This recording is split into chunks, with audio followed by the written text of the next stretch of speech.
All right, I've got Dean Obeidallah, Daily Beast contributor and host of the Dean Obeidallah Show on Sirius XM Radio. Matt Lewis is with us, senior political commentator and senior columnist at the Daily Beast, and Mr. Stelter. So, Matt, to you first, just listening to Sean's explanation, what did you think of that?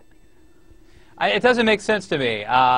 Look, clearly, whenever there's a terror attack, the media is all over it. I mean, I think you could argue that the media overcovers some of these things. And you could say that maybe helps stoke fear. I think if Donald Trump has a point, it should be this, that the media covers terror attacks when they happen, and then a week or two later sort of recedes from covering the war on terror and against radical Islamism.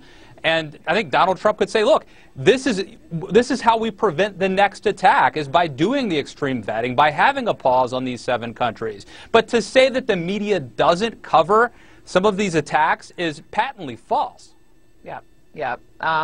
Yes.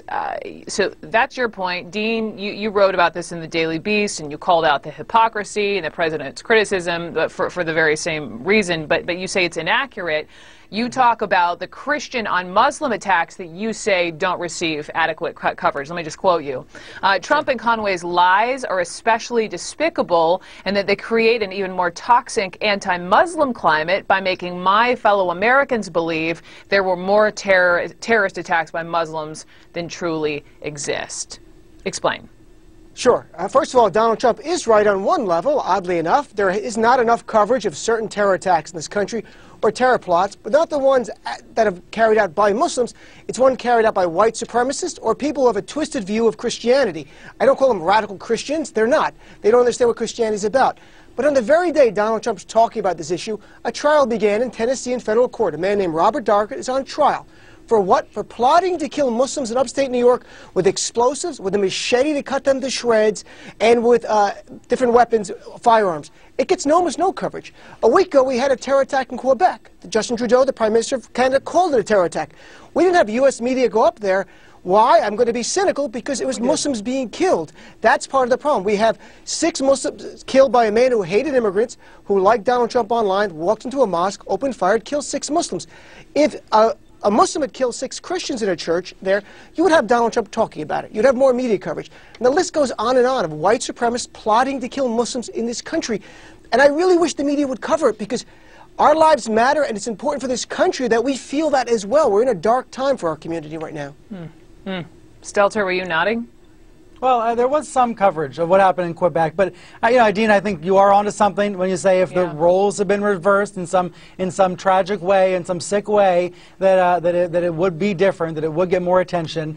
Quebec was not on the president's list that was released yesterday of those 78 attacks. There were some really embarrassing misspellings on that list. Just another example of the sloppiness coming out of the White House. But the broader point here about what is of concern to Americans, I think, is crucial.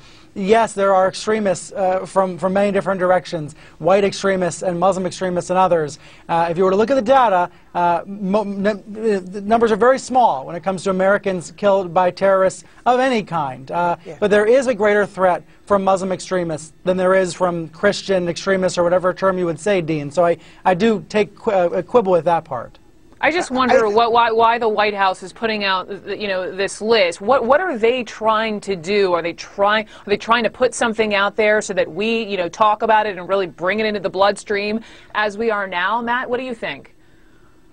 Well, yeah. I mean, I think that obviously the topic right now is this so-called Muslim ban, and so this is the administration trying to buttress the case, trying to talk about the threats that radical Islamism does pose America. And look, I think that, on one hand, statistically speaking, you're probably more likely to die because of a swimming pool at your house than because of terrorism, whether that's coming from, Christians or Muslims.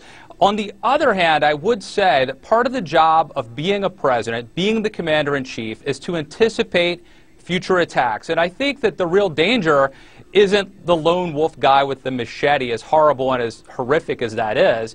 It's the threat of a 9/11 type thing happening again, some sort of a dirty bomb let loose in a major city in America. That is the serious threat. And I think we may look back, this is what Donald Trump says, you could look back a couple years from now and say, why didn't we listen to Donald Trump when he wanted to do that? Go ahead, Dean. You want to jump in? Last word. Well, Matt, I agree with you, and the concern is some bomb, right? Well, Glennon Scott Crawford, a name probably no one knows here, sentenced 30 years to life in December for what? You're trying to build a radioactive bomb to kill Muslims. He was a white supremacist. Matt, the media is not covering this, so my fellow Americans don't understand what's going on. And sadly, Brooke, I fear we're going to have a Quebec attack in the United States where white supremacists, like a Dylan Roof, who killed Christians, will come in and kill people in my community.